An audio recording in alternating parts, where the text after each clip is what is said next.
Kenapa saya menyempatkan waktu ke sini? Karena ini monumen bersejarah. Selain monumen bersejarah, ini nanti akan di penggusuran ya, mau diperbaharui. Tuh, masya Allah, ini perumahannya. Subhanallah, ini perumahannya. Jadi ke dalam. Kalau banjir ini air semua masuk. Subhanallah. Nah, kita sekarang sudah sampai.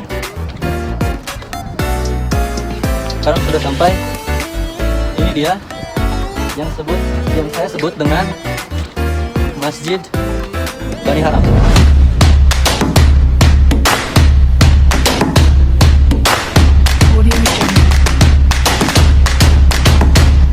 Assalamualaikum warahmatullahi wabarakatuh. Oke guys, kembali lagi bersama saya Sofyan Nur Hidayat di channel YouTube saya Sofyan NH Channel. Masya Allah, jadi sekarang saya sedang di perkampungan yang pada masa Nabi Muhammad SAW, yaitu Bani Haram namanya. Ini daerahnya sebenarnya daerah Khandak, cuman ini dari klannya atau marganya itu Bani Haram. Coba lihat keliling, maksudnya bangunannya bangunan kuno banget. Ini pada masa Rasulullah SAW. Dan sekarang saya mau menuju ke Masjid Bani Haram atau sebuah monumental yang dibuat oleh pada masa Khulafaur Rasyidin setelah meninggalnya Nabi. Jadi di sini dulu base campnya, atau apa base camp itu ya? Tempat berkumpulnya sebelum perang itu base camp lah. Kalau bahasa militernya base camp pas perang Khandak. Jadi kaum muslim itu di sini base campnya itu atau kemah. Masya Allah. Jadi jangan skip videonya karena setelah ini saya juga mau nge-review gua Khandak atau gua Bani Haram atau yang disebut juga dengan gua sujud. Jadi pada masa itu Rasulullah sujud sebelum perang Parit. Rasulullah sujud di sana selama 1 malam dan turun ayat Al-Quran di sana. Jadi jangan skip videonya, tonton videonya. Let's go. Syukran, masya Allah. Masya Allah, ini orangnya ramah-ramah, ditawarin masuk kita ya. Baik-baik di sini, masya Allah. Masih zaman ini. Orangnya tuh masih Kok berantakan banget ya? adabnya adab zaman dulu. Iya, karena orang di sini ramah-ramah emang, orang Madinah itu. Bahkan pada saat Rasulullah SAW tiba di Madinah, itu semua Madinah, yang Yahudi, yang Nasrani, yang Muslim, itu menyambut Rasulullah datang. Masya Allah, semua makanan disuguhkan. Dan sekarang kita sedang menuju ke kemana tadi? Masjid Bani Haram. Masya Allah. Assalamualaikum. Masya Allah, jadi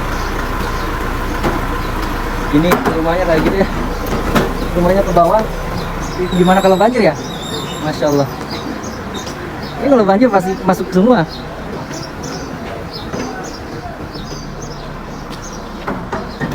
Dan sekedar informasi, jadi wilayah ini, kenapa saya menyempatkan waktu ke sini?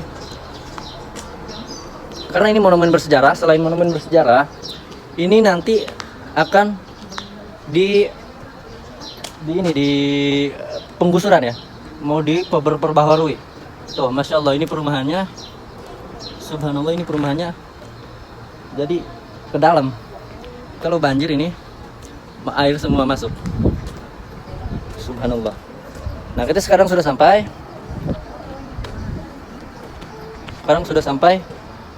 Ini dia yang saya sebut dengan Masjid Bani Haram. Masya Allah. Ini bangunan lama sebetulnya, cuman diperbaharui pada masa pemerintahan Bani Utsmani atau Bani Abbasiyah, juga pernah direnovasi. Cuman kecil ya, masya Allah, kecil. Coba kita lihat. Masya Allah. Nah, masya Allah. Nah, ini tulisannya nih, Sya'biyah Bani Haram. Jadi ini klan Bani Haram itu di sini. Oke. Ini fakta ya. Tapi kaligrafinya bagus banget ya, masya Allah. Bagus banget ini.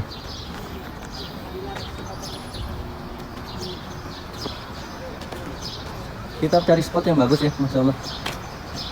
Ini belakang ya. Kita ke depannya, menuju ke depan. Depan salam. Nah, ini kita nampak dari depan ya. Insyaallah. Kecil sih. Soalnya. Tuh. Kelihatan gak sih? Tuh, jadi perumahannya ke dalam gini. Masuk ke dalam, Masya Allah. Pada Rasulullah, pada masa Rasulullah, gini ya perkampungannya. Dan sedikit cerita lagi saya. Dan pada saat itu, pada masa penggalian parit, jadi tahu parit gak sih? Jadi yang nggak tahu parit itu di semacam jebakan. Jadi tanah itu digali untuk agar apa ya, musuh terjebak masuk gitu. Jadi tanah itu digali nanti untuk mengelabui musuh supaya masuk ke parit. Itu kalau nggak salah, itu idenya dari Salman Al-Farisi. Kalau nggak salah ya, koreksi kalau saya salah. Saya agak lupa itu sejarah. Saya bacanya dari masa SMP, Masya Allah. Jadi pada saat itu, pada saat penggalian parit, karena saking lamanya, Rasulullah dan istrinya itu mengalami kelaparan parah.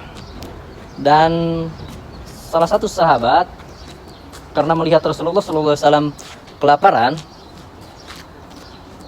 beliau itu kalau nggak salah Jabir, pada saat itu Jabir radhiyallahu anhu menyuruh istrinya, diam-diam menyuruh istrinya tanpa sepengetahuan Rasulullah SAW, menyuruh istrinya untuk memanggang dombanya, karena satu-satunya harta yang dimiliki oleh Jabir radhiyallahu anhu pada saat itu hanya seekor domba kecil ya.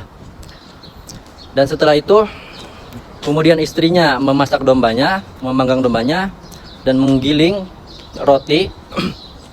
Kemudian Jabir datang kepada Rasulullah, membisikkan kepada Rasulullah dan mengajak Rasulullah untuk makan bareng di rumahnya Jabir radhiyallahu anhu. Kata Rasulullah pada saat itu, ya Jabir, lihatlah karena ada yang menangis di situ, bawa orang yang menangis itu ke rumahmu dan hidangkanlah makanan di sana. Dan jangan matangkan makananmu sebelum saya datang, kata Nabi Muhammad. Dan seterusnya mereka makan malam di rumah Jabir radhiyallahu anhu. Masya Allah. Itu sekilas cerita aja ya di komplek Bani Haram ini. Jadi Jabir itu keturunan Bani Haram, klannya Bani Haram. Masya Allah. Jadi sudah jelas ya intisarinya. Ini adalah masjid, sebuah monumental atau monumen sejarah atau prasasti sejarah. Banyak para arkeolog juga menulis sejarah tentang ini. Cuman nggak banyak orang tahu karena perkampungannya ini tersembunyi ya. Jadi masuk ke gang-gang kecil. Jadi jarang juga orang yang tahu kalau nggak baca sejarah. Oke, itu yang pertama. Ini monumen atau prasasti sejarah dari Perang Khandaq. Jadi di sini base campnya itu di sini. Base camp Perang Khandaq di sini. Base camp umat Muslim ya, base camp pasukan Rasulullah SAW itu di sini. Dan sekarang ya tonton video saya selanjutnya karena setelah ini saya mau menuju ke Gua Bani Haram atau Gua Sujud namanya. Karena kenapa disebut Gua Sujud? Karena Rasulullah SAW itu sujud selama 1 malam di sana sehingga turun ayat melalui malaikat Jibril. Ayatnya nanti saya sebutkan di sana. Masya Allah. Oke, barangkali cukup sekian dari saya. Thanks for support. Jangan lupa nyalakan loncengnya agar tidak ketinggalan video saya selanjutnya. Dan bagi yang belum subscribe, silahkan subscribe, like, komen, dan share video saya bila itu bermanfaat. Wabillahi taufiq wal hidayah. Wassalamualaikum warahmatullahi wabarakatuh.